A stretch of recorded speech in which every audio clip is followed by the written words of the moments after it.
on. I just don't give him my camera. I'm picking it on.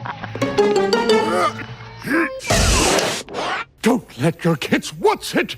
Before you know it, they're going to be eating sports candy and moving and running and jumping and dancing and being healthy.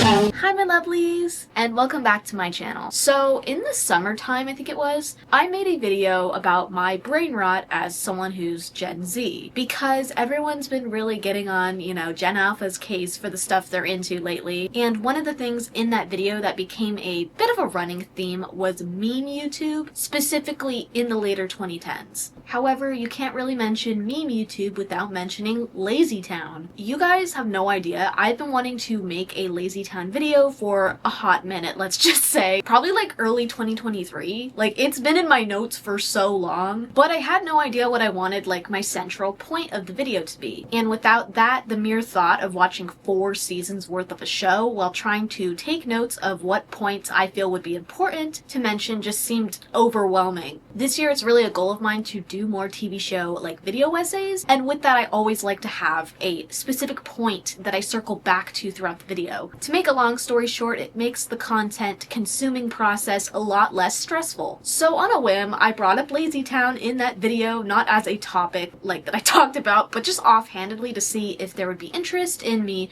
talking about that show, and specifically the amount of memes that have spawned in later years from LazyTown. If you couldn't tell, I was really big into that like late 2010s meme side of YouTube growing up. The LazyTown era, specifically in like 2017, 2018, has got to be my favorite, and I really want to do a whole separate video unpacking that because the show is a rabbit hole of its own as well. You guys have you have not stopped. The LazyTown video, it has not left your brains, and so here we are. I am here to finally deliver. Right as I'm sitting to film this, I haven't filmed the bulk of this video, but oh my god, it has been such a fun process, and I can guarantee this is going to be such a fun video. But before we get in too deep, let's take a moment to hear from today's sponsor. Before we get there though, it's important to remember that LazyTown, it's kind of like an onion. It has layers. Oh, brother, this guy stinks! The concept of LazyTown was created by aerobic gymnastics champion Magnús scheving, who in his 20s became a aerobic gymnastics champion in not only Iceland, where he's from, but in Europe. He was a European champion. I don't know what it was with this intro, or like this intro segment of the video, but I was just wording everything so weird. So it makes it sound like I don't know that Iceland is a part of Europe. I'm aware. But I'm talking about, like, he became a European champion, like, wider than just Iceland. Does that make sense? Does that make sense? Please say it makes sense. I just wanted to know he was an athlete. I don't know shit. Magnús was even able to win silver at the 1994 World Championships of Aerobics, and following this win, he'd even go on to be voted Athlete of the Year in Iceland. Completely unrelated to LazyTown, of course, but nevertheless very impressive and an insanely cool side quest, if you ask me. And it's with this context you're probably wondering, when, how, and why did LazyTown come about? Well, in 2019, when Magnús spoke at the Move Congress, where, might I add, he enters the stage walking on his hands, a true icon. Anyway, it's here that he speaks about how roughly 30 years ago, which would have been the 1990s, around the time of not only his aerobics career, but public speaking career, he began to realize there wasn't really like a healthy kids role model, like a role model who specifically promoted health. See, amidst Magnús's popularity in Iceland as an athlete, one of the many things he did was host a radio show with the format of like parents being able to ask him questions about nutrition. And this is where LazyTown comes in. LazyTown was kind of like his response in a way to parents who were asking questions about nutrition and such. He was inspired to create LazyTown, which he describes as a town where the townspeople are pretty lazy, but they're fortunate enough to have this superhero who's always motivating them to move and or stay active, aka who we've come to know as Sporticus. I wanted to do something like for movement. I always loved to move. So I went on a mission to basically motivate families to make healthy lifestyle choices. So I really wanted to move kids, I want to move families, and I really wanted to move the world. This was an idea. This is like 30 years ago when I was young. I created something called LazyTown. And LazyTown is a town that everybody's really lazy, but they're lucky because they have a superhero who actually is motivating them to move. And then you have this guy called Sporgus, and then you have a girl called Stephanie, and she's new in town. And then you have Robbie Rotten, who is the laziest villain on the planet. He is trying to get people not active. And it is amazing with people who don't want you to move. They make an enormous effort that you don't move. It's unbelievable. So Robbie is maybe the most active guy in the whole place. But this was obviously before Lazy Town was Lazy Town, because before we would get Lazy Town, we needed Áfram Latibær. Yeah, I've decided I'm not going to be like every other YouTuber anymore with the, I definitely butchered that. I've accepted my fate. I definitely cannot pronounce that correctly. So here's the pronunciation. Áfram Latibær, which translates to Go Go Lazy Town, was a picture book released by Magnús, and the premise followed an elf, but not just your typical elf, a sports elf, on a journey to give the townspeople of Lazy Town tips on eating healthy and exercising. Now, I won't lie, it was very hard to find information on this book series, but thanks to this specific website that is about Lazy Town when it was known by its original name, I did get a bit of insight into this era of Lazy Town. So if anything about the premise of this book seems slightly off, I want to apologize in advance. The difficult thing was there was a language barrier, so I truly did my best, and I didn't want to just skip over this because I found it very interesting. Anyway, the characters that appear in Go Go Lazy Town are Sporticus, Stephanie, Ziggy, Mayor Meanswell, Bessie Busybody, Pixel, Trixie, and Stingy, who we're very familiar with, obviously, but there are also scrapped characters, or characters that were scrapped later down the line, since this is the earliest form of Lazy Town. After this book was published in 1995, it reached great success, being the 6th best-selling in like all categories in Iceland, but more importantly, the best-selling children's book at the time in Iceland. And because of this success, there would end up being 3 books released in this series, counting Go Go Lazy Town, with similar premises, but the universe would expand to a live-action stage play, which ultimately shuffled up the characters slightly. Hi, so let's circle back to scrapped characters for a second, because the day after I filmed this, I ended up like realizing there was a whole rabbit hole of information I somehow missed regarding the scrapped characters. See, I had a really difficult time sectioning up this part of the video because I wanted it to go in order of what came first, like books, stage play, pilot, etc. But doing so actually made it kind of more complicated than it really is to explain, so may hear me reference something I haven't mentioned at this point in the video, and if so, I'm sorry. Anyway, scrapped characters. A good example of this is how Trixie was originally meant to have a twin, and they can be seen together in the 3rd book, or maybe she still has a twin. We've never actually seen her house in the TV show, but we've seen every other character's house. Trixie is such an interesting character. Like, let me just go on a tangent because I get the vibe from her origins she was meant to be maybe more villainous. I mean, Trixie, until Robbie Rotten came to the picture. Then she just stuck around because she fits in the group better as a character than someone like Jives, who is much older. But let me know what you think in the comments. I don't really talk about her much in this video, but it just kind of dawned on me. There's also minor characters like an old man named Gusty Gamali, or Sporticus's elf friends. You know, obviously he didn't end up being an elf in the end, so it's kind of obvious why these changes were made. Or Ikai Mooch, who is a money-wasting beggar. This character would never make it to the TV show, but did actually inspire essentially a gender-bent version of this character for the stage play, who was named Penny Pastella. My personal theory for this is because her key characteristics and or problem isn't enough to like stand on its own. Like, she's too similar to Stingy, except she's poor. Like, she literally sings that, I'm not being mean. Or Ziggy, based on her introduction song, she mentions like candy and stuff, and we all know that's Ziggy's thing. I just noticed multiple elements of other characters, and I have a feeling that's why she got scrapped. I do think she has a really fun outfit though, and like her energy is great, whoever this actress is. Or like her character design in this stage play. It just really stood out to me when I watched all the like songs. I didn't watch the full stage play, but I watched bits and pieces of it, and I just feel like out of all the characters in this stage play, even the ones that like we're familiar with from the TV show, she really did stand out to me. First stage play began touring in 1996, and the plot basically follows Lazy Town as they are meant to be holding a sports competition of sorts, and the Mayor Meanswell, is excited because he recognizes the situation in Lazy Town and is hoping that this will help start some kind of like, I don't know, change.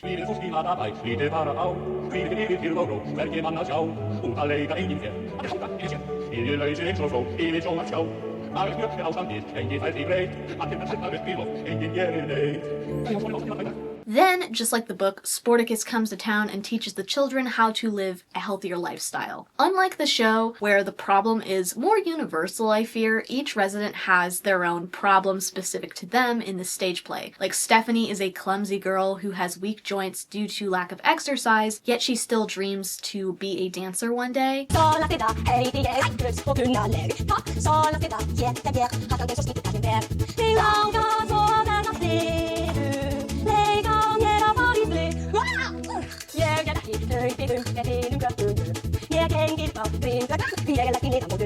Or the scrapped character of Jives is a lethargic teenager who is weak and defiant due to his unbalanced diet. Speaking of Jives, did you know he was almost a part of the LazyTown TV show? Jives appeared in the books, stage plays, and even commercials in the 90s to mid-2000s. See, the Icelandic performer for Ziggy founded a puppet company known as Wit Puppets, so before we got our finalized designs of characters like Ziggy, Stingy, Trixie, etc., 13 puppets were made of these LazyTown characters by Wit Puppets, which resembled the characters' appearances from the second stage show. One thing about me, I'm a huge fan of puppets. You will never catch me being a hater, but oh my god, these are so scary. Like, I can't even. And unfortunately for Jives, he's got to be the scariest one. Something about his, like, slim character design is really reminding me of Mr. Meaty, and if you know anything about Mr. Meaty, most people are scared of Mr. Meaty. I actually think it's kind of cool, but I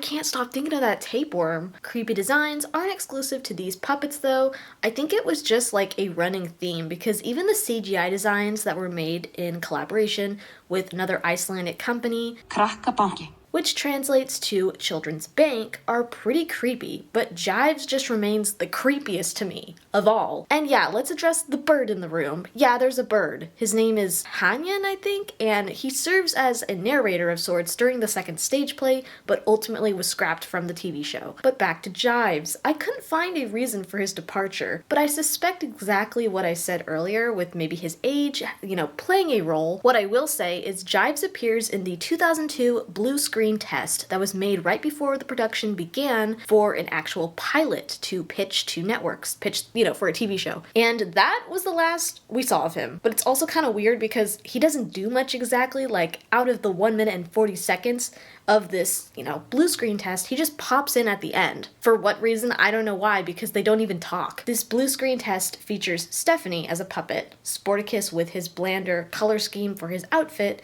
and absolutely no speaking.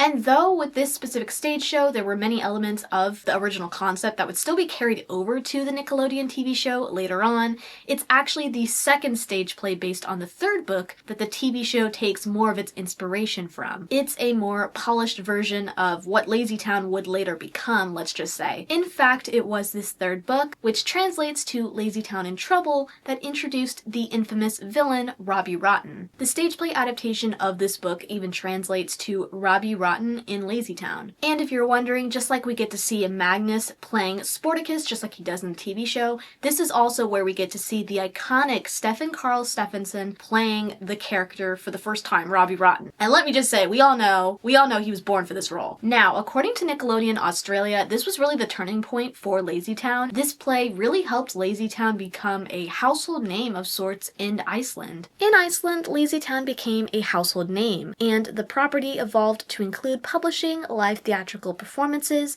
and events, a non-profit radio station that broadcasts 24-hour family-friendly programming, and even its own economy where kids can collect LazyTown bills to purchase healthy products and services. LazyTown has been lauded by the Surgeon General of Iceland as one of the most promising health promotion projects aimed at children and adolescents that has emerged in this part of the world in recent years. LazyTown also received the Nordic Public Health Prize in 2004, an award given by Nordic Council of Ministers in Scandinavia for valuable contributions to increase public health. Following this type of success the stage play saw, Magnus began the process of producing a pilot to pitch to networks for a possible LazyTown TV show. The production began in 2000, and by 2003 a pilot was fully completed, which starred Shelby Young as Stephanie, making her technically the first American Stephanie, rather than Juliana, who would obviously maintain the role for many, many years once the show was picked up by Nickelodeon. Now, Shelby has actually talked a lot about this pilot and even has it uploaded on her YouTube channel, along with some footage of like when the news filmed in Iceland, when like the production was actually ongoing for this pilot. But she also has a video where she talks about her experience getting this role,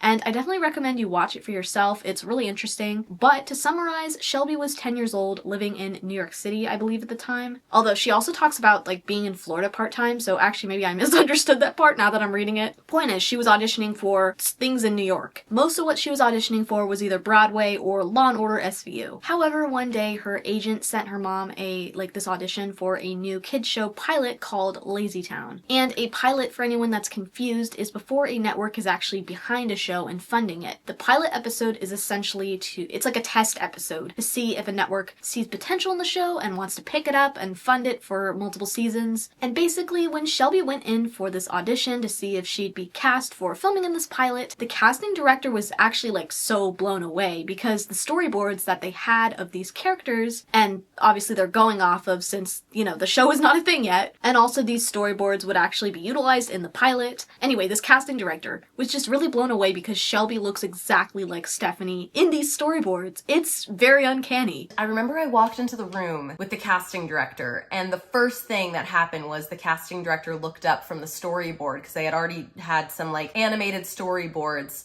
for the character, and she was like, "Whoa, you look exactly like this character. Like, it's your face." And I looked at it, and I was 10, so from what I remember, I was kind of like, yeah, cool. But we did a few scenes for the audition. It was so long ago, but I am trying to remember. I think I jumped rope in the audition. There was like something about jumping rope, and then we did part of Ziggy's birthday scene about the toothbrush. And then the casting director was still so just blown away by the fact that I looked that much like this animated drawing that I remember she walked out of the room with me to go talk to my mom, which is very rare and is always a good sign. So she comes out and she shows my mom the storyboard, and she's like, "Your daughter looks just like this." And my mom's like, "Yeah, I saw the picture out here. It's kind of creepy." And this was like to the point that the audition process was unlike a normal audition process. Like, she skipped the callback process completely and immediately was going in for a screen test, where I guess they wanted to see how well Shelby was going to do at sitting in a makeup chair, like being still, because at this stage, Stephanie had a bit of facial prosthetics to make her face more cartoony. Where they put me in a mock-up of the wig and the outfit. It wasn't anything that was like the finalized versions, but they also wanted to do kind of this makeup test where they wanted to see how I was at 10 years old at sitting still in a makeup chair, because that was going to be a really important process. Originally, when I had this screen test, Stephanie had some prosthetics. So they wanted my face to look a little bit more cartoony. They added some like fake cheeks and eyelashes, and I forget everything else that they did in that first little screen test, but I guess I was a good little kid and sat still and let them mess around with my features. And then it was time to go onto this little green screen stage, and I remember meeting Magnus, and he was very sweet because he was also directing the project. We did some dialogue, but then he asked me to sing any song that I wanted to sing. And I chose Dancing Queen by ABBA, and I did not realize how much the Icelandic folk love ABBA. Is it ABBA or ABBA? So the room was just like, yeah, and I was just making up a little dance and doing little spins. After Shelby obviously got the role, she recalls where they even had to make a mold of her head so that they could like make a wig that perfectly fit her head. Me personally, I don't think I'd be able to handle that. So like, really props to you. I remember the first thing we had to do before we traveled to Iceland, because spoiler alert, the show filmed in Iceland,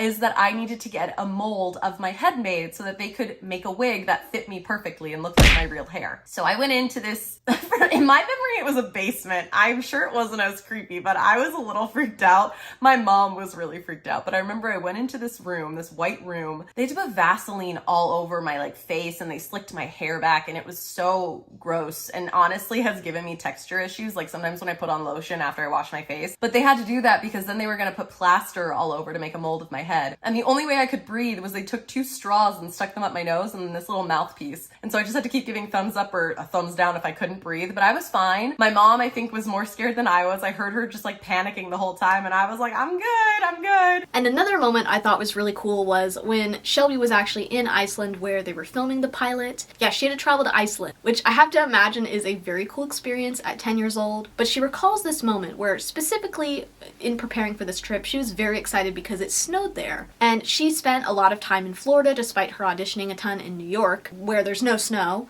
And there was this day in particular where it started to snow while she was on set, and since everyone knew how excited she was about the snow, they actually stopped production so she could go play in the snow. With the amount of like horror stories we hear about children in like the acting industry, specifically with like Hollywood and stuff, it's just so nice to actually hear like a wholesome story, like where everyone's just so nice. Like the one thing she can't stress enough in this video is how nice everyone was and how wonderful the experience was. It's just nice to hear. It's very nice to hear. This is how the experience should be. It should be fun for everyone. But I also remember just how nice everyone was because one day it really started to snow while we were filming and they knew how excited I was to see snow and they stopped production so that I could go outside and play in the snow, which was, it was really special. It was really cool. And I just remember everyone being so kind. Like there was not a moment of anything but joy while I was working on this project. And this was like a vibe I already got from like the backstory and everything with Magnus, but oh my gosh, like so much love was put into this project from the beginning. Now this pilot was successful. They did get picked up by Nickelodeon. Unfortunately though, because Shelby was a part of a union, the decision was made for her to walk away from this project. She doesn't really remember a lot of the logistics, let's just say, because she was so young when taking on this role in the first place, but she has seen the other Stephanies and thinks they did an amazing job with the role. The door was left open for her, like once the show was picked up and everyone was so nice about it. And ultimately Shelby has done a ton of acting, so things ended well. That same year or the beginning of next, but I was asked to perform a stage version of the show at a school in New Jersey. And it was for some investors or network executives to come watch it to see how kids interacted with Stephanie and the rest of Lazy Town. I remember being really nervous for that because it was kids that were kind of my own age. I was fine around adults, but other kids, you know, you get a little nervous sometimes. We did this little stage show. I could not tell you what the material was. I feel like I probably sang Bing Bang, but it went well because the show was bought. The show was picked up. And then that, unfortunately, is where my story of Stephanie pretty much ends. So now the question that I get the most is, why did I only do the pilot? I am part of a union, a Screen Actors Guild is what it's called. And when you're in a union, you're not supposed to do non-union work. And the show, the pilot was union, but because the show was going to be filming in a different country, there were all these different things that happened to make them decide to go non-union with the show. And they did ask me to stay on. I was their Stephanie. And unfortunately, I don't remember a lot of the intricacies of it because I was like 10, 11 at this point. But my team and I decided, unfortunately, to walk away. And I remember it being a really hard decision to make. But what's interesting about her career is she's done a lot of voice acting. I think especially nowadays, it's something that she does more. And in a way, this Lazy Town pilot was kind of her like putting her foot in the door for voice acting for the first time. Like she got to record music and obviously voice lines for the segments that were just like the storyboards, like animated. Then it was time to record the song. I got to go into a recording studio for my first time ever, which now looking back as a voice actor, it's so funny to me that that was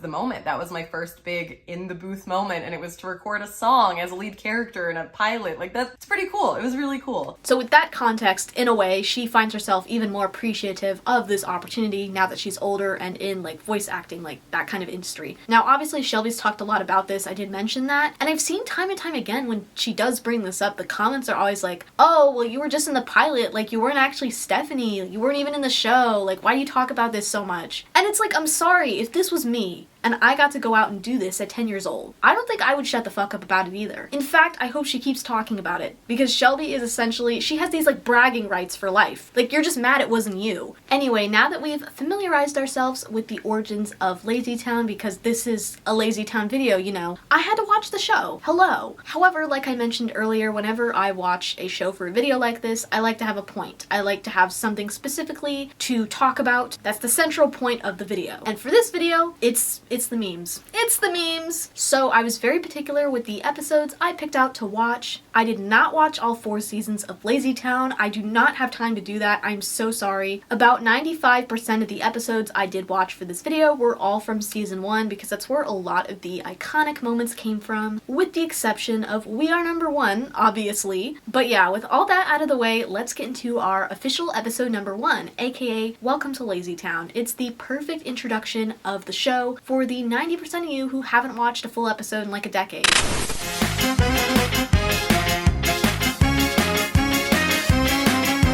Basically, the mayor of LazyTown, aka Mayor Meanswell, shares with us that his niece Stephanie is coming to stay with him, but Bessie Busybody brings up a really good point. He knows nothing about raising children. From the name of the town alone, you can infer that the residents are quite lazy, perhaps. I mean, we open the episode with our main child actors gathered inside around a couch, watching Pixel play video games and eating snacks. There's nothing wrong with kids doing these things necessarily. I think we've all done that. But Mayor Meanswell's response to Bessie is what's most concerning. He just says that there isn't a lot to know when it comes to raising children, and that they just stay inside and play video games and eat candy. But besides what Mayor Meanswell had to say, LazyTown is just a very unhealthy amount of lazy. Anyone can see that. I mean, when Stephanie arrives, even she's weirded out. And it's obvious the residents don't see any issues with their lifestyle and enjoy it even. The person who probably enjoys it the most, though, is Robbie Rotten, who immediately gets concerned when Stephanie arrives to town because, I don't know, maybe like an outsider would upset the balance, aka the lack of physical activity. And he's right to be scared too, because Stephanie literally says that she was hoping to go play outside after her uncle shows her to her room. And you know what this man does? He gives her a deck of playing cards. The girl is by herself. The girl has not made any friends yet. She hasn't interacted with anyone in LazyTown besides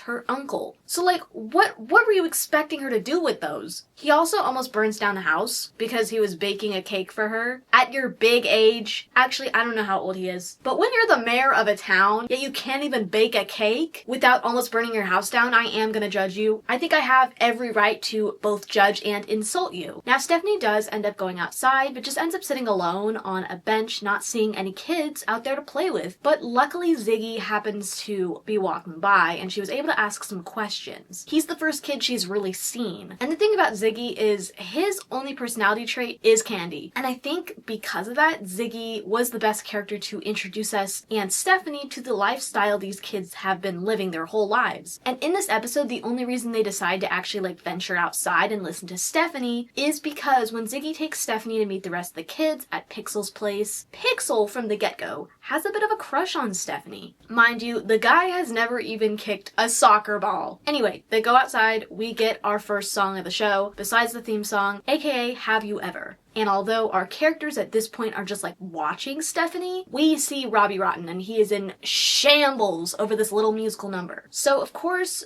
once they are done playing and Trixie decides to show a trick, kicking the ball too far in the process, Robbie Rotten has to come in and ruin everything. He ruins everything by offering the kids candy for their soccer ball, then a video game, but the video game turns out to be stingy, so that just like, that affects 2 people at once. Because we know Stingy, he's not gonna let that slide. So unfortunately, Robbie Rotten, that was very genius. That was a genius move. But that's not the highlight of this scene, okay? Because it's here. We also get this absolutely iconic line from Robbie Rotten. It goes a little something like this. Have you ever heard the sound of a rubber ball breaking a window?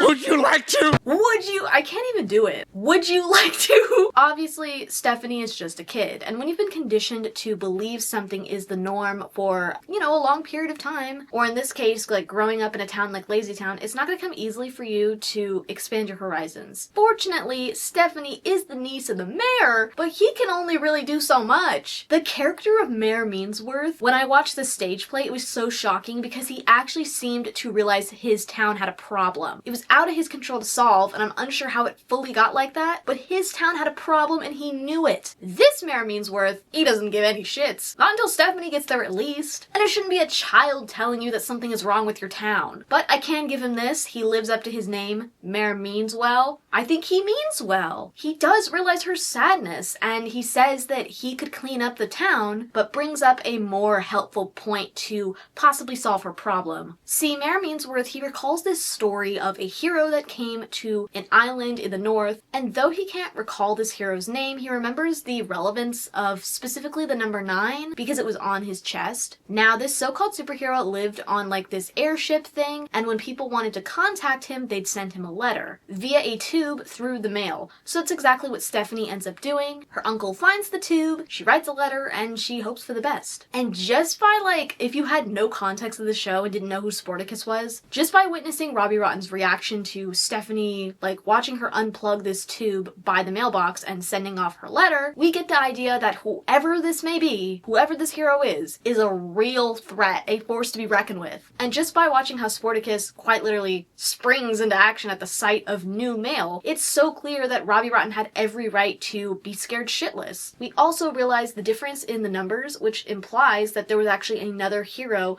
before Sportacus, aka number 9, because Sportacus is number 10. Not only is this confirmed by the mayor's memory when he mentions the number 9, but Robbie Rotten also recalls the number 9, and actually seems confused that there's another number, to learn he's number 10 and not number 9. But when it comes to his skill set, it does not matter. It really serves no relevance. This guy is a true force to be reckoned with. Like, I mean, Sportacus is only there for like 2 minutes, and he's already alerted that the kids are in trouble multiple times. I want to be like, this poor man, like, he has to do so much work, but also he loves doing it, so really, he's kind of winning here. And this is not to mention that Robbie tries to dig a trap for Sportacus, but ends up trapping Bessie instead, so then Sportacus has to save her. And luckily for the well-being of everybody, except for Robbie Rotten of course, the episode does end with a cleanup montage of Lazy Town, and Sportacus decides to stick around and come back to Lazy Town. Or he says he's gonna stay in town, but he still lives in the airship, so that's what I consider. Or that's how I would describe this situation, because he's constantly coming back to the town.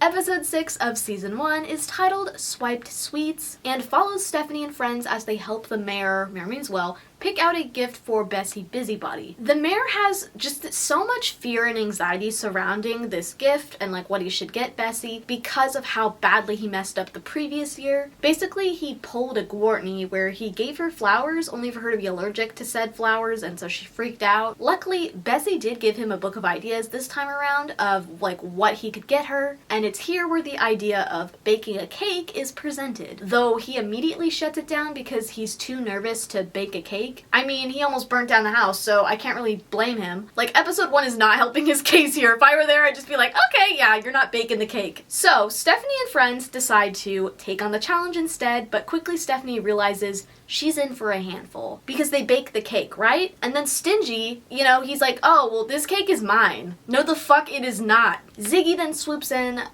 with this like insane idea of candy, and he just pours it all over the table. And then Pixel starts decorating the cake with whipped cream, but Stingy says the whipped cream is also his. Like, no the fuck it is not. This, of course, spirals into a food fight of sorts, with the whole gang shooting off whipped cream all around the room. This gets so out of control, in fact, that Sportacus gets alerted and comes in to swoop in and save the day and give the kids some guidance, but also give Mayor Meanswell some guidance, because when he shows up, Mayor Meanswell, this old-ass balding man, he's hiding behind the counter because the kids are too hyped up on sugar. You're the adult. And also by give them guidance, I mean he's there for literally 0.2 seconds, reminding them that food is not for fighting or playing, but for eating. And after that pep talk, and he leaves, it kind of dawns on the kids that like, okay, this cake got ruined, like we got out of control, we were having too much fun, so they decide to remake Bessie's birthday cake. After Sportacus makes his exit, flipping his way out before climbing up the ladder to his like aircraft. I don't know what to call it, but I thought it was a blimp this whole time, but they're calling it like a space. What did they call it? I don't even remember. I probably will just call it a blimp though. But after he climbs up this ladder back to his house, we go into this musical number. Most of you I imagine are familiar with, aka Cooking by the Book. This song follows the kids as they are making a cake, and Stephanie kind of guides them to an extent through the chorus of this song, but ultimately they have the right spirit when it comes to baking this cake. But you know who's not on the same page? Robbie Rotten. See, he awakes to the smell of cake, but it confuses him because he thought he ate all of the cake. So like the, I don't know, obviously responsible adult he is, Robbie decides to consider his options. He thinks, oh, well, I could just bake myself another cake. But deep down in here, he just knows it would be more fun to steal their cake. So that's what he plans. Specifically, his plan is to eat the cake, dress up as a detective, and then find a way to make everyone convinced that Sportacus actually ate the cake. In a totally not obvious way at all, Robbie Rotten climbs through the window of Mayor Meanswell's house and into his kitchen as he's calling Bessie Busybody to inform her that he has a surprise for her. And amidst trying to help him word things correctly, nobody notices Robbie. Nobody notices him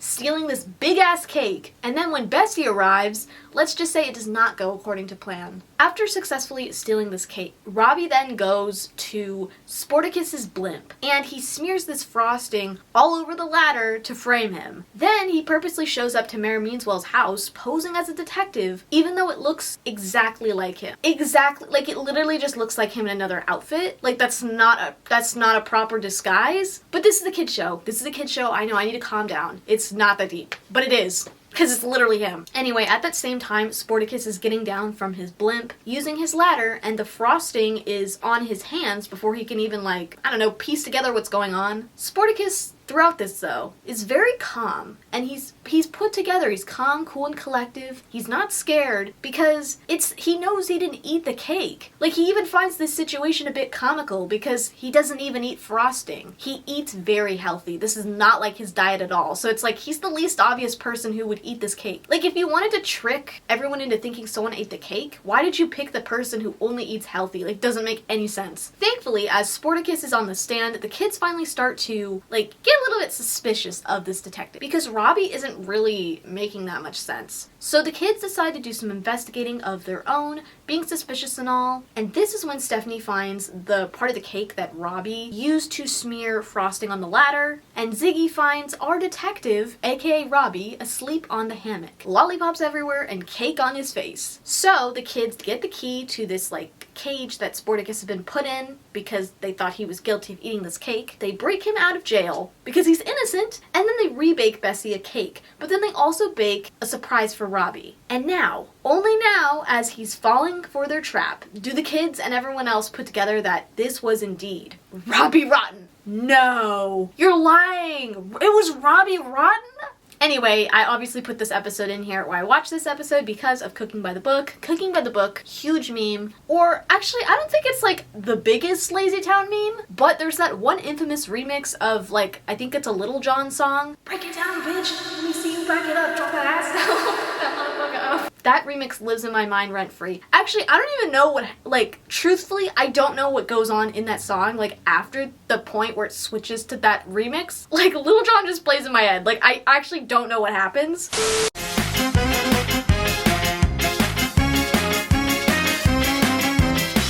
Episode 12 of Season 1 is titled Rotten Beer, and it follows the kids as they pretend to play pirates. This one starts off with pretty high stakes, okay? See, Sportacus, he isn't alerted of an emergency, but he thinks, like, while Stephanie's pretending to play pirates, that she's actually in trouble. So it opens with him, like, on this crusade. He's like, oh no, she's in trouble. He's freaking out. He rushes down to get to Stephanie, and then he realizes they're just playing pirates. Once he's off on his way, we see Robbie's perspective, who is very much tired of all the noise. That's a complaint that I can't even judge him for necessarily, because I would feel the same way. I would feel the same way. I do think it's weird that people get so anti-children that they, like, wish violence upon them, but I'm definitely not, like, a person who likes to be around children either. I think there's a way you can be normal about it, and I don't know if Robbie Rotten is the best example of that based on what happens in this episode. But my first thought when, like, I was watching this episode was like, okay, someone get this man some sensory headphones. But then, you know what? He walks over to his whole rack of headphones that he has to block out noise. You should have seen my face my jaw was on the floor. I was just having a little silly headcanon moment in my head. I didn't mean for that to be real. Anyway, at the same time, Mayor Meansworth approaches the kids because there was actually a real-life pirate in Lazytown at a certain point, and they think this is really cool, of course. The kids end up following the mayor to his office where he reads them a story from the big book of Lazytown's history, and this is where the name of the episode comes in, Rottenbeard. Pirate's name was Rottenbeard, and he took whatever he wanted from the townspeople. He didn't give a fuck. The only thing that survived from that time period was the famous Lazytown stone, and it's on this stone that we find this, like, there's like a message engraved in it, but this message is specifically the secret to living in Lazytown. However, when Rottenbeard could not take the stone, he decided to take a piece of it instead, and he broke it. So the message is unclear, it's unfinished, we don't know what the secret to living in Lazytown is. We don't know what the full thing is supposed to say, and it really explains a lot, like, lore-wise when it comes to Lazytown. Because maybe this has to do with how Lazytown ended up so lazy. Like, before Stephanie got there, we saw how Lazytown was. Maybe that has to do with why it ended up the way it was. If they knew what the secret to living in Lazytown was, maybe they didn't need someone like Stephanie to push for needed change. Regarding the missing stone though, apparently rumor has it that it's still out there. It's still in Lazytown.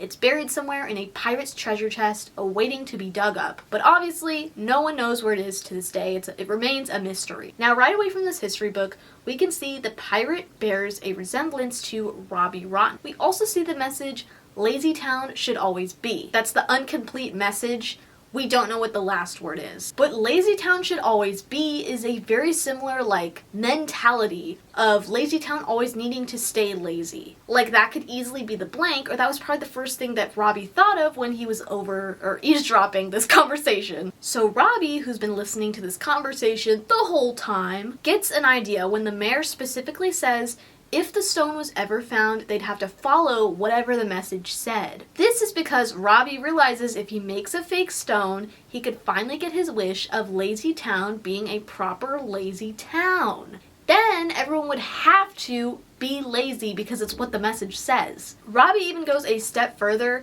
by putting on a pirate disguise, which compared to his last disguise, you can't really, I mean, I can obviously tell that it's him, but it's less obvious that it's him, so I'm not as, like, surprised, I guess, that the kids fell for this. But more importantly, at least to me, this man shows up in his own pirate ship. Like, hello? How are you? What happened to that? I just have so many questions because did he just happen to have this ship conveniently lying around from some other pathetic attempt of his? Or did he decide to build it upon formulating this plan and he just happened to build a ship really quickly? I need answers. I really do. I don't think he's talented enough to build a ship that quickly. Or build this ship at all. Anyway, he shows up with this ship and he gives the kids this map and they're all hyped up to find the missing stone, the treasure chest, using this map that they now have because he gave it to them. This, though, leads us into one of Lazytown's most iconic musical numbers, aka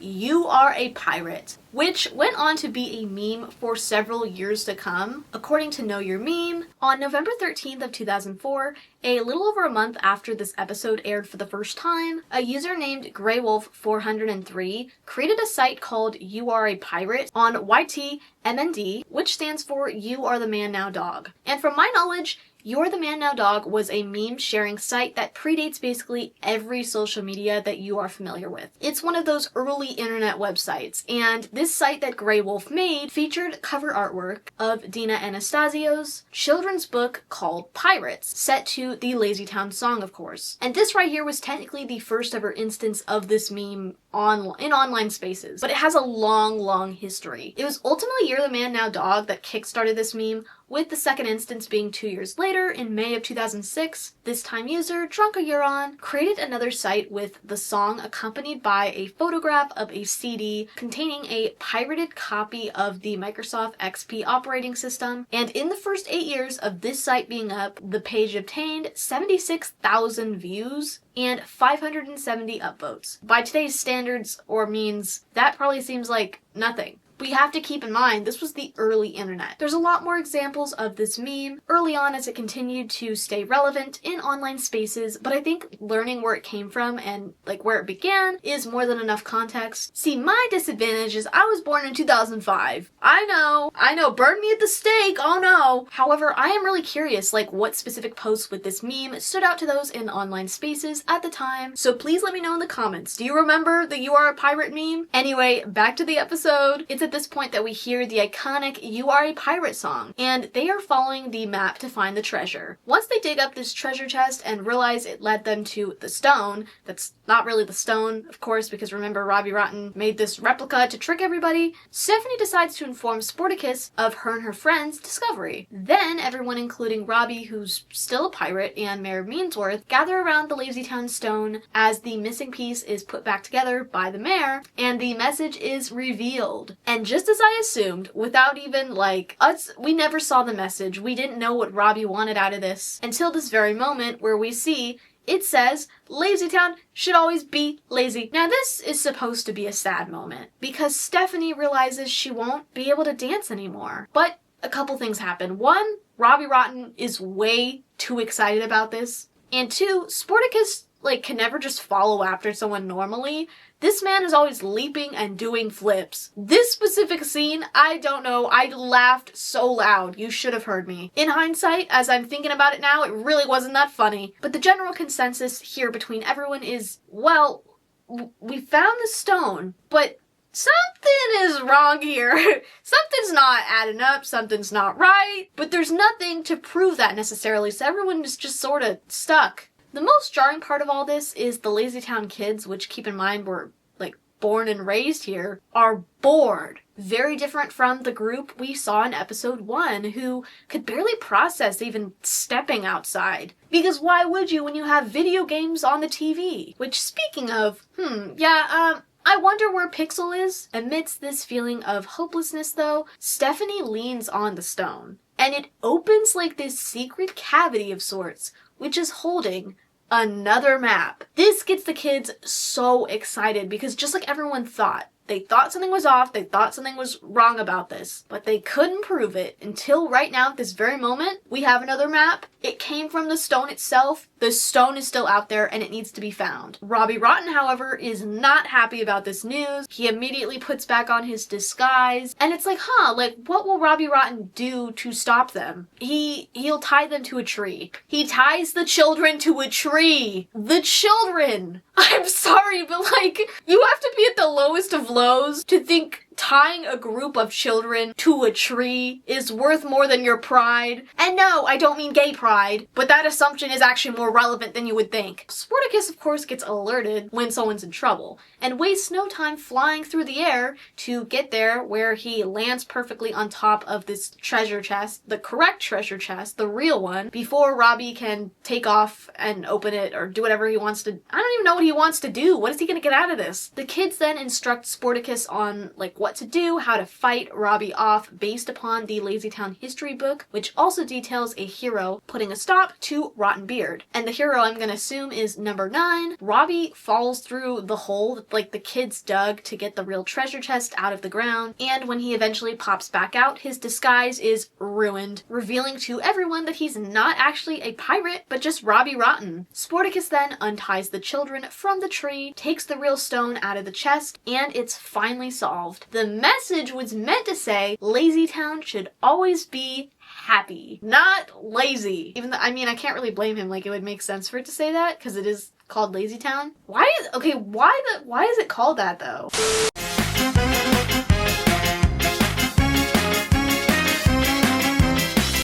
Episode 16 of Season 1 is called Dear Diary, and it opens with Stephanie sitting on her bed writing in her diary as Mayor Meanswell informs her of his mishap with the laundry. She then goes on to explain to her uncle that she's writing in her diary, which is where she writes about every day she has here in Lazytown. And we reflect on some of the memories, things that have happened in Lazytown since she's got there, like the first day she got there or Bessie's birthday. Overall, it's just a sweet moment between the pair, and she's really appreciating her time time since she's got here. Afterwards, Stephanie runs off to see what the other kids are up to, but discovers that Trixie and Stingy are fighting over a ball, and it's no secret that Stingy is, well, stingy. Or I mean, I think selfish would be like more accurate because stingy is more specific to money. That's not the point though, that's not the point. The point is Stingy isn't good at sharing, and he claims that things are his very often when they aren't his. And that's not a good trait to have, especially if you want to make friends. People are not gonna like you if you act like that. When Stephanie stumbles upon this, she still has her diary, so she actually uses it to prove how often Stingy says mine.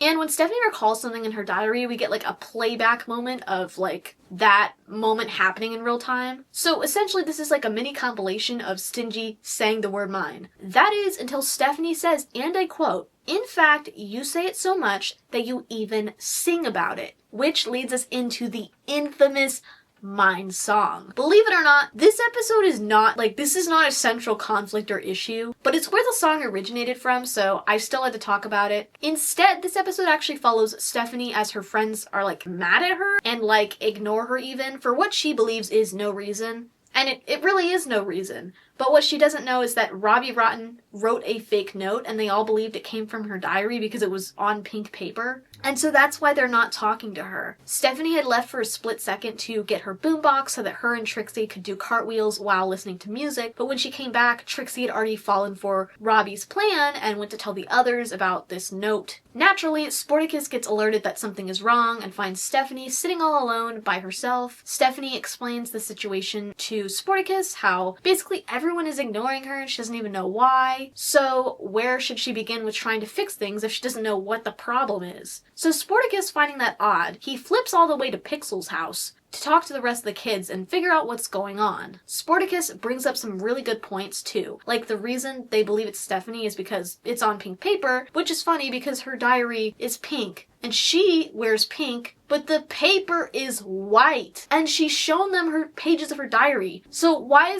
do they suddenly think the pages are pink? I was really confused. Like she specifically had finished showing Trixie a bunch of pages in her diary too. So I have no idea why she was so quick to believe that Stephanie would actually say that. Or I mean write that. This is why communication is so important in like friendships or any relationship. Like I don't think it's even fair or ever fair to assume that someone can just read your mind, because they can't. When instead you can communicate and be on the same page and then everyone gets what they want. Now, while hugging all her friends after going through more pages of her diary to prove her love for her friends because she has nothing to hide, Robbie decides to steal the diary. He steals her diary. You have nothing better to do, you grown man. And he does this while they're having a group hug, which kind of makes it even worse. But right as he's about to like write some bad things about Sporticus in there, I guess, to make the situation worse, he finds out that Stephanie even wrote about him and had nice things to say somehow. She specifically called him a big softie, and so something just really came over him, and so he shouts. He's like, I found the diary, and he actually returns it to Stephanie. He does the right thing! In the bigger picture, this episode has nothing to do with Stingy or the Mine Song. However, it's such a solid episode. It was one of my favorite that I got to watch, and I wasn't expecting to witness such a wholesome moment between Robbie Rotten and Stephanie. Now, back to Stingy and the Mine Song.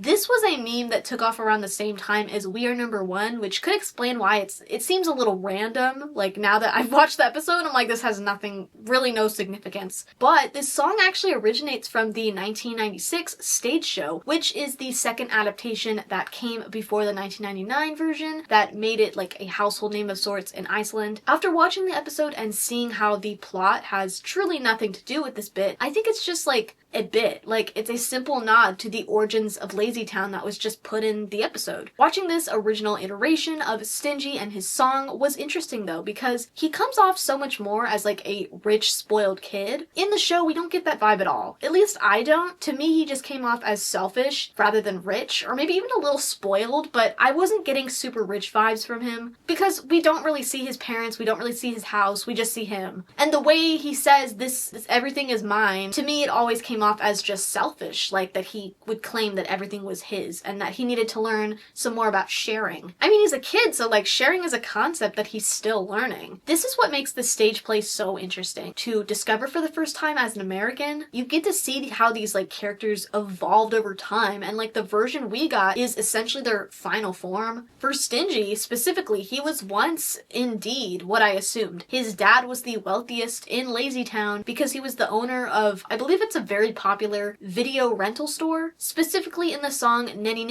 aka the original Mine song, we learn about Stingy's mentality with the way he talks about having his father replace like anything he breaks or ruins. I mean, the opening lines of this song alone of "Do you know what I own? Don't you want to see?" paint a very different picture of like his morals, I guess, as he goes on to list things that are allegedly his. Then he has the classic spoiled rich kid like movie breakdown when Sporticus sits in a bus stop that's his and he won't move because it's not yours.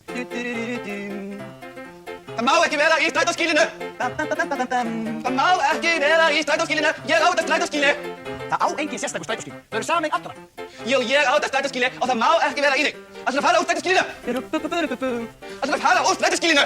Alls ekki. Ætlarðu að fara úr strætóskýlinu? Það má ekki syngja þetta lag. Nú, af hverju ekki? Ég á þetta lag. Nú? Já. Og hver ætlar þú eiginlega? Ég íþrótta áhuginn. Also, to address the elephant in the room, no, your eyes don't deceive you. Stingy is very much indeed serving something that starts with a C and ends with a T. The meme, however, let me get back to that. Basically, for every mine said, there would be some kind of gimmick. And this started on YouTube. This was, well, like, I was gonna say, like, this was deep into the internet. No, this is when the internet had very much been established. This is like 2016. According to Know Your Meme, the very first remix of sorts appeared in November of 2016 by user Mr. Mango Head, and the video was titled Mine but the description is filled. And just like the title suggests, we go to the description for needed context of this video. The Mine song, but every mine is replaced with you are a pirate, but every pirate is replaced with master of disguise, but every disguise is replaced with cooking by the book, but every cake is replaced by man on a mission, but every secret agent is replaced by we are number one, but every one is replaced by the Mine song. The songs don't start from the beginning each time, but instead continue. When Master of Disguise ends, Techno Generation takes its place, but every automation is replaced by cooking with the book, etc.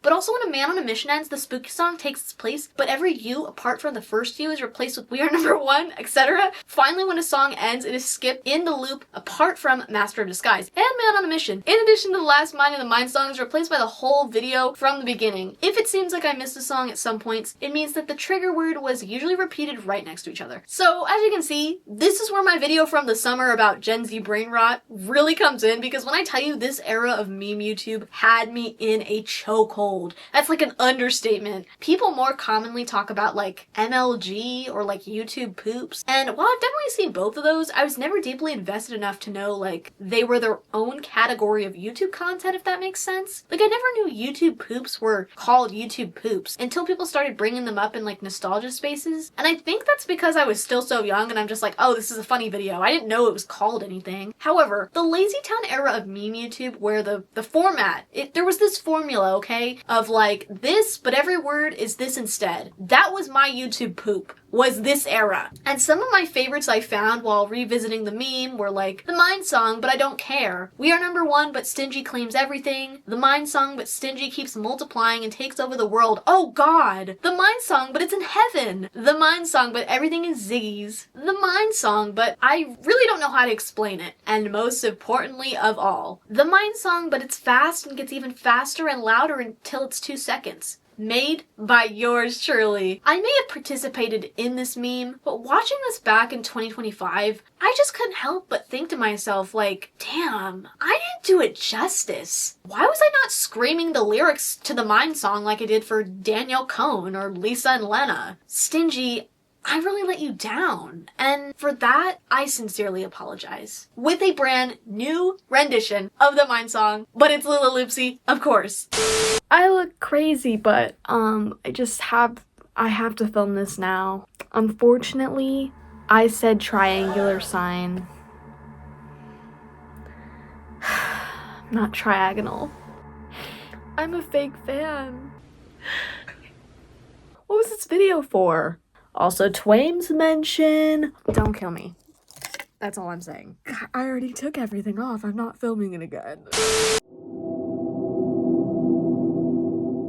This mailbox is mine, and this triangular sign, that blue balloon, the month of June, they're mine, mine, mine, mine, mine. Ziggy's sweets are mine, that birdie's tweets are mine.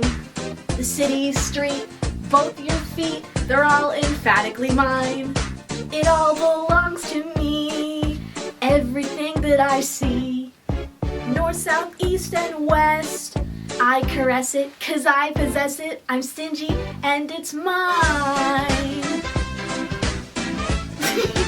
And this instrumental break is also mine. The floor and ceiling are mine. All your feelings are mine. You always knew it, that's all there is to it. It's mine, mine, mine, mine, mine. That's what I said, it's mine.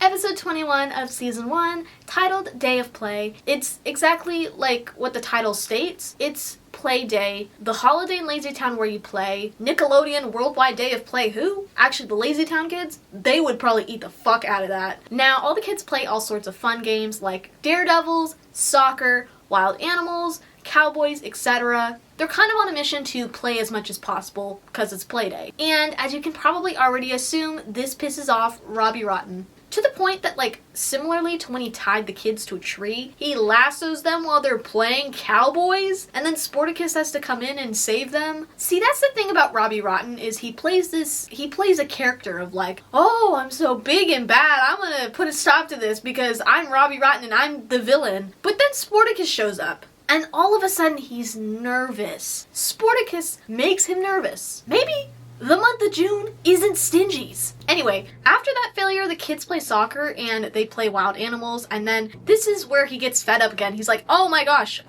Play Day is my least favorite day ever. It's something he states, it's something he exclaims, and he's determined to put a stop to it once and for all, because he is the Master of Disguise. According to TV tropes, apparently Master of Disguise was a popular reaction, like people would reply with the link to the song under posts suspected of like sock puppeting or straw manning. But what led me to actually talk about the Master of Disguise had nothing to do with memes. I mean, it partly did because I thought I remembered it being a meme, but then I couldn't find much. Or maybe it wasn't like as popular as some of the others I've mentioned. But generally, I just found this to be a really iconic moment of Robbie's in the show. I remembered this song specifically when it came to Robbie Rotten. The song is extremely catchy and it just fits really well for his character. It wasn't until after the fact that I learned the song's true significance to the history of Robbie Rotten as a character. You see, originally the song was a part of the second stage play, just with completely different lyrics. Let's set the scene, shall we? Sportacus is leaving the stage, it goes dark, and Robbie Rotten, he unveils himself from the shadows. He enters Lazy Town as this nice rich man in disguise. He's known as Richie Rich. And at this point in the play, just like the people of Lazy Town, we don't know his intentions or his true identity. This song from the stage play is not known as the Master of Disguise, of course. It's completely in Icelandic, like both the stage plays. The title is actually Besti fantur, which translates to Worst Rogue, aka a dishonest and unprincipled person. So definitely a fitting word to describe Robbie. Anyway, here's the first few lyrics of Worst Rogue to give you guys an idea of what the song is about. The worst criminal that I know, the worst villain that I've ever seen. He is known for deceit, wickedness, and terrible crimes. I'm talking about the villain, Robbie Rotten. And Robbie Rotten is exactly who I am. But now, I'm Richie Rich. With the right disguise, I'm all smiles. By being charming, I can lie about anything. So yeah, this is a really cool, like, full circle moment I had no idea about. And I think after discovering the original song, even though I don't understand Icelandic, I still really prefer the concept of this song over the one we got for the TV show later down the line. Though I will say for me personally, I don't need to understand a song like the lyrics necessarily to enjoy it. I'm a huge fan of K-pop. I know no Korean, but I will still be shaking my ass. But yeah, let me know in the comments, what do you guys think of Master in Disguise, and do you guys prefer Worst Robe too? I probably should have watched the whole stage show for this video. I'm really bad with watching something where I actually have to read the subtitles the whole time. I have like a short attention span. I've said this. That's why I've started watching more shows for videos, because it's a problem I have. It's because of TikTok. No longer on TikTok. After that fucking President Trump saved us. I've never deleted an app so fast. But that, like, the short form content that has really become a trend, thanks to TikTok, has caused me a lot of like, it's fucked up my brain, I'm trying to undo it. And so I think this song really kind of motivates me to want to actually watch the whole thing on my own time. Specifically the second one, because that's like where Robbie Rotten is, and obviously I think he just carries.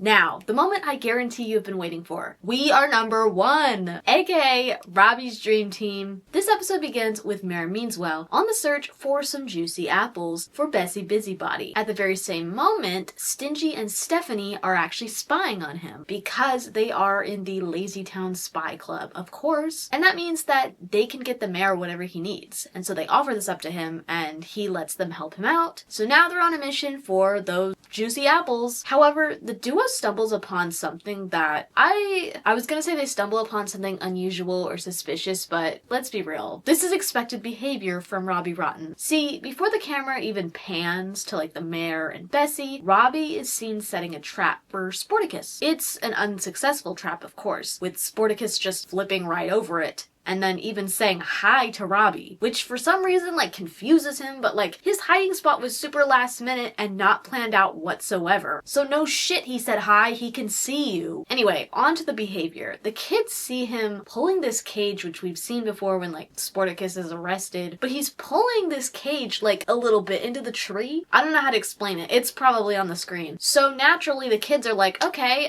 let's figure out what's going on. Let's ask him what he's up to. You know, cause he's like standing right there and like we can see him. Well, he was standing there at least until they walked up to him. And Robbie basically, he makes up some excuse about wanting to trap an invisible bird. Not the bird from the stage play making a comeback. And because the kids are kids, they still offer to help him with capturing this invisible bird, but he does reject their help. But they do leave him with some parting words, some wise wisdom that 3 is better than 1, and the work would go faster for that reason. But instead of like maybe accepting their help, because honestly they like Sporticus, why would they want to help trap him? It wouldn't have worked anyway. He orders 3 villains that are just like him, which are named Bobby, Tobby, and Flobby. But boy, oh boy, Robbie, he's not prepared for what he just got himself into. Like, they may look like him on the outside, but when it comes to being villains, they aren't villains. They straight up admit, they're like, no.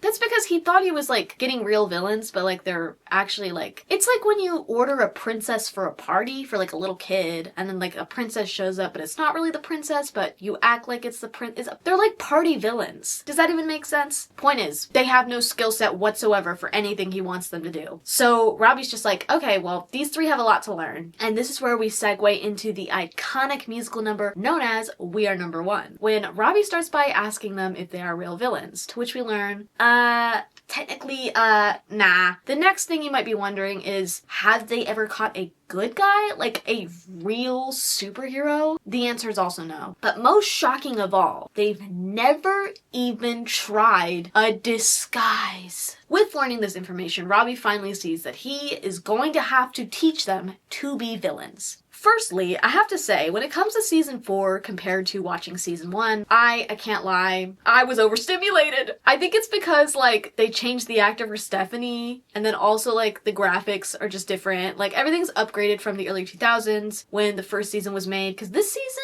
probably came out in 2014 when the show ended, because it's from season 4 and that was the last season. And that's not me being a hater, like it's just me saying that it was a little jarring to watch at first. I'm sure I could get used to it. But this episode in particular, it felt like we just like jumped right into the plot. It felt like we dived into it head first. Like instead of this usual buildup I guess I'm used to. I don't know if there was actually a format change. I think it's just because like there was so much different that I wasn't used to. But the things that stay true to the core plot of LazyTown as a show are stronger here more than ever. The idea of Robbie hiring people to help him do his job better, but then they just like get in the way is so fucking funny. Particularly his delivery when they slip on these banana peels that he placed on the ground. You slip and slide from this banana peel.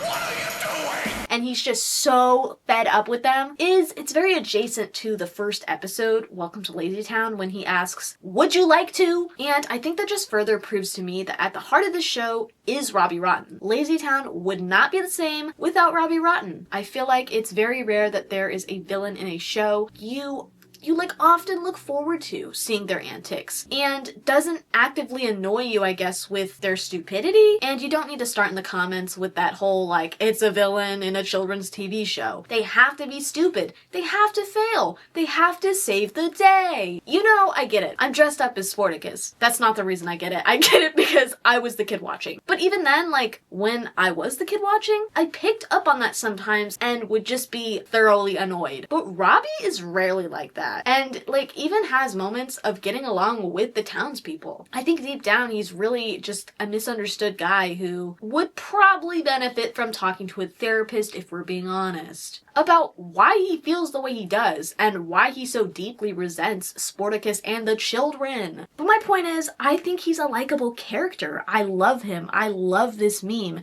It comes from that very same place of love that LazyTown does. See, the main reason why We Are Number One became a meme despite it coming from a later season of the show was because fans wanted to show support for the actor of Robbie Rotten, Stefán Karl Stefánsson, who unfortunately had been diagnosed with bile duct cancer, which he announced to the world in October of 2016. For reference, this specific type of cancer only affects 1 to 3 people out of 100,000 people in Europe. But it is very aggressive. Due to this, the head writer of LazyTown made a GoFundMe page to help raise money for Stefán and his family during this difficult time. And here is what the description of that GoFundMe page read. As Robbie on LazyTown has given laughter to children around the world. He created a foundation to stop bullying. He is a tireless advocate for special needs children, and now Stefán Karl needs our help. Stefán has been diagnosed with pancreatic cancer. The operation he has had will prevent him from working for up to a year. We want him to use that year to rest and recuperate so that he can once again return to what he does best, making children smile all over planet Earth. We are raising funds to help Stefán and his family survive the coming year. Not only will they need assistance with medical bills, but it's important that Stefán be allowed to heal his body and spirit without the additional burden of financial need. We appreciate any amount of gift you are able to extend to Stefán and his family,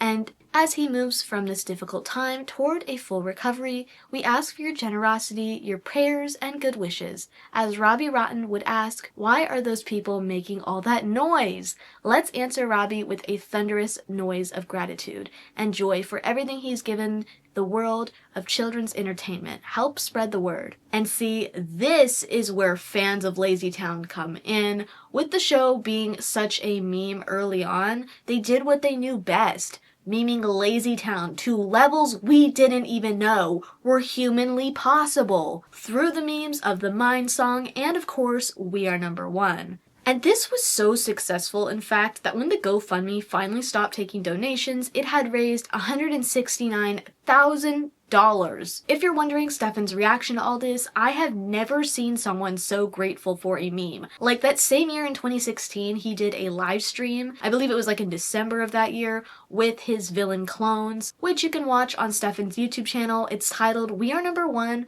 Live, but it's the live version with an interview. He was so tuned into this meme, like I just think if I think about it for too long, I'm gonna start crying.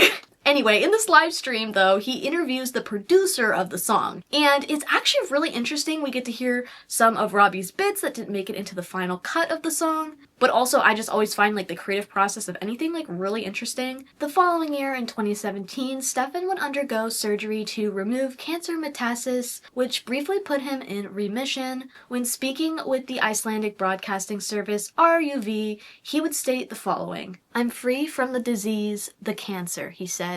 The hurt has gone until it returns, which I hope will be never. Life is now, and it's really a miracle that I'm still here. There was a lot of confusion when this statement was released. A lot of people heard or read this and just assumed he was 100% cancer-free, cured forever. But unfortunately, it's really just not that simple, so I'm gonna read the update that was made to the GoFundMe following this statement that clarifies things more. I've been asked by hundreds of people tonight if it's true that I'm free of cancer. This is one of those questions I don't really know how to answer. I'm free of any cancer metastasis right now after undergoing a very successful liver surgery in June this year performed by one of the best liver surgery teams in the world. I'm not free of the danger yet, but I'm free of the metastasis. I have refused any further therapy, chemo, or radiation since there is less than a 3% chance of it making any difference, but more likely it will make me more and more sick. So if it comes back, we're looking at another metastasis and we will try surgery or nothing at all. Ultimately, in March of 2018, Stefan would announce the cancer could no longer be operated on,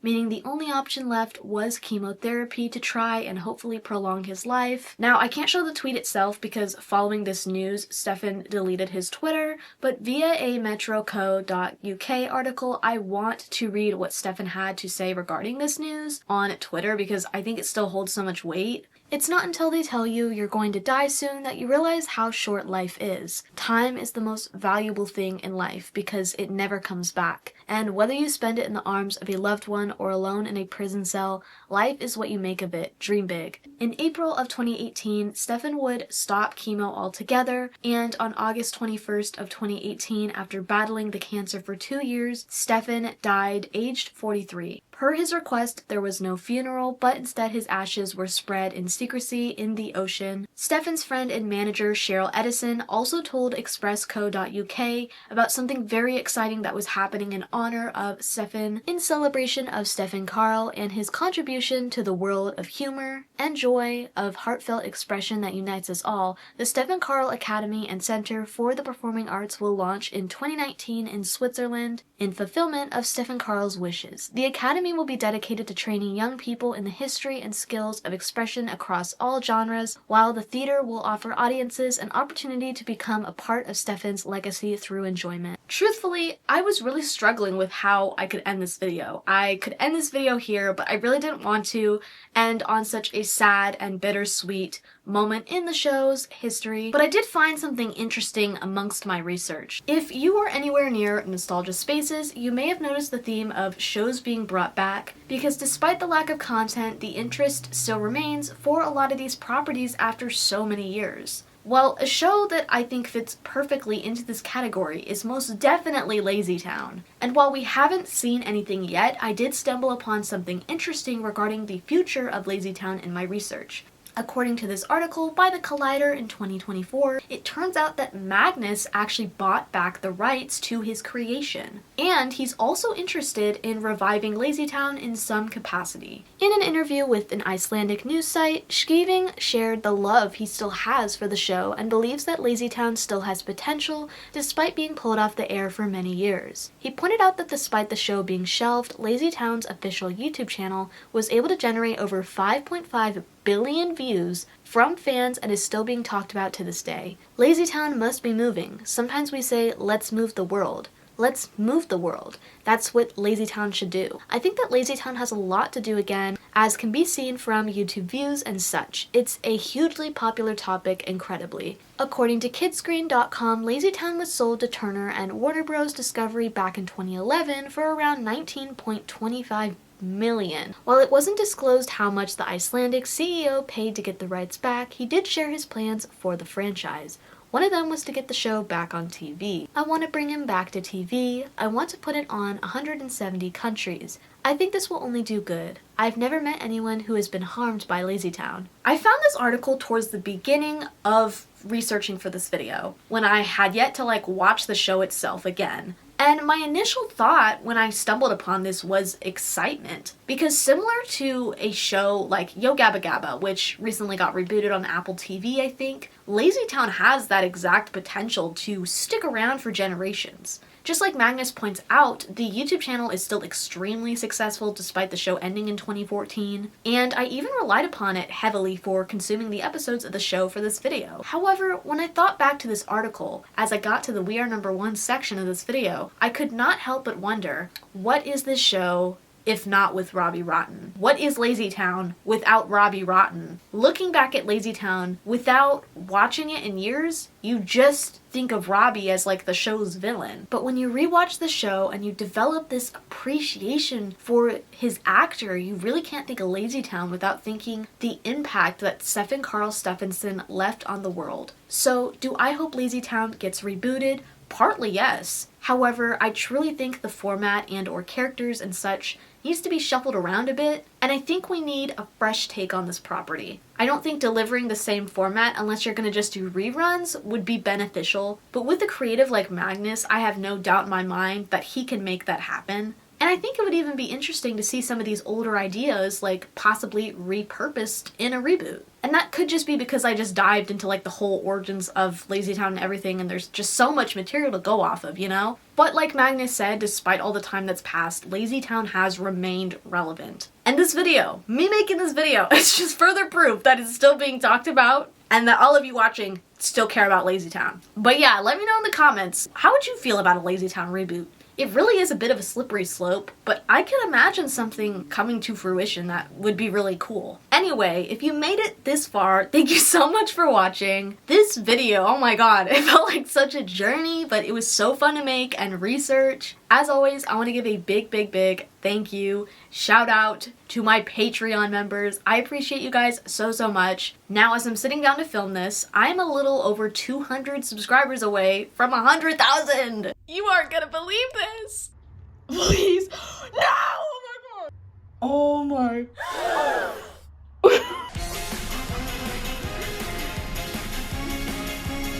Okay.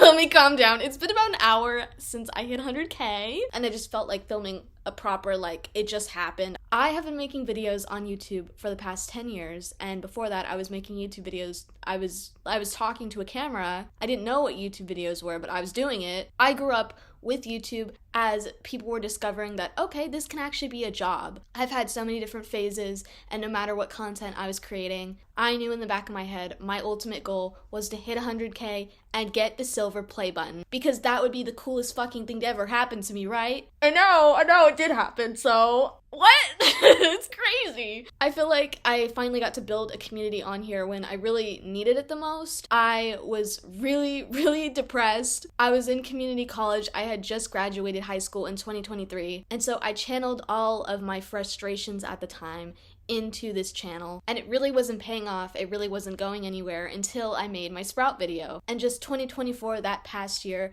has truly changed my life. Like, I have no idea where I'd be right now if I hadn't made that video and it hadn't done well. I just feel so lucky to have people really resonate with my content, but also take me seriously, despite the fact that I am younger than a lot of the current popular Gen Z YouTubers. But in a way that makes it so much more rewarding to me, because I get comments all the time being like, wow, like finally someone my age who's doing this. That's so cool. So much more is coming this year, and I am so excited just to keep creating. And I need to do a special of some kind, so I would love some suggestions in the comments. But yeah, just thank you guys so much for 100K. I needed to just like put something in here because I can't believe this is real. Like, what the fuck? I feel like this is like the ultimate healing my inner child. Like, I have wanted this so bad, and I worked my ass off for it. Anyway, I'm a little unsure what my next video is going to end up being at the moment, but my community tab will always have updates. I hope you guys enjoyed. Comment down below your favorite things about LazyTown, your thoughts on anything LazyTown, and I will see you guys in my next video.